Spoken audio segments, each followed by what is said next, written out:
Good morning, guys. Nandito kami sa ng malunggay. Asan yung plastic ko lagayan ng ano? Tara naman. Asan malunggay? Asan ito pa konti doon na tayo manguha. Walang pangit. Doon? Oo. Ang daming tiko dito, guys. So, ayun, dami. Ayun, Ang dami, guys. So, nanguha kami tiko. Sa Maynila, ang mahal-mahal nito. Dati dito kami kumukuha ni Helen ng rambutan. So, uwi na. Hanap kami ng malunggay, guys. Ang dami namin nakuha ang chiko, guys. Oh. So, ayan.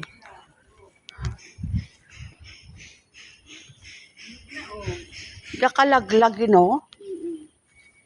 Ayan, oh. Kasi ang daming bunga. Ayan, oh. Ang dami nga bunga, hindi mo nila kinukuha. Iba, bigyang si Tia, oh.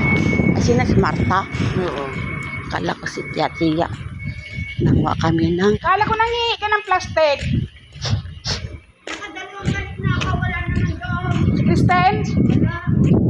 Oh, umuwi siguro. Manguha kami ng malunggay doon. Ano yun? Tama, ibibigay ko kay Rachel. Wala, mamaya pa yun. Pag nga napunta doon, sabi mo pumunta namin.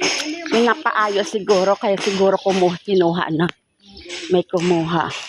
Ayan ang tinidaan, ayan, oh. Ano yan? Sombrero. Ang sombrero. Hindi ah. Ano yun? Tingnan mo. Oh. Hindi. Hindi ba yan? Dito yung nagbigay sa akin ng ng bag ng Pasko. Matamis siya.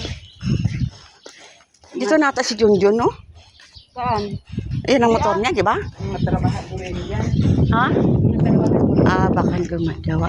Oh, nagatapon si Tia ng kabinet, oh. Ako nang hila niyan doon sa loob. Wala nang alumbate dyan. Wala. Sinira mo na. Ayun, ang dami, oh. Yeah. Doon ako nanguha malunggay dyan. Wow, ang daming ilaw, oh. Pero ito pag Hindi ka nang masko dito, te? Hindi. Oo, kung nandito lang ako. Wala man itong Pasko. Iikutin natin. Mga customer ko naman nandito. Kuha kami malunggay, guys. Sa tayo kukuha? Ay, bakit uwian na ba si Kristen? Stay out na. Ay, stay out na siya. Buti pinayagan siya. Oo, ang stay out ka na lang ate. Ikaw na ang gamay namin dito. Mamaya-maya pa yung papasok. Hihingi daw siya ng plastic basurahan eh. Ha?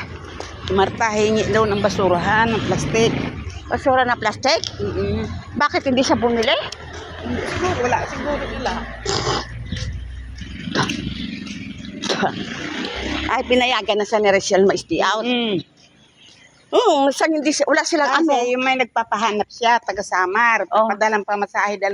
Ayaw naman ni Ma'am Rose, baka daw mabudol-budol. Kaya nga eh. Ngayon, ang sabi ni Judith kasi, pag bata lang, all around daw. Hindi pwede pag all around. Hindi pwede pag all around. Siyempre may Mahirap bata. mag-all around. May bata. Kasi sa bata Ayun, pa lang, Diyan ako kumuha ka. sa bata pa lang, pagod ka na. Akin na, hawakan ko yung kuha na. Tara na, Ay, hindi ako kukuha. Ikaw na.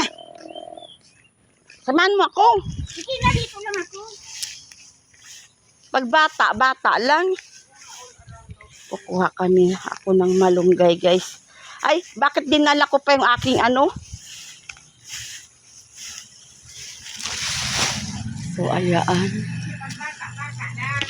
Kaya nga eh.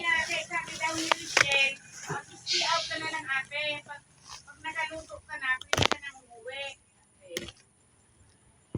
Eh, mabuti pinayagan siya. Oo nga. Alas 11 naman sila nagigising. Pwede siyang pumasok na alas 8 o alas 11. Eh, mahirapan sila magkuha pag hindi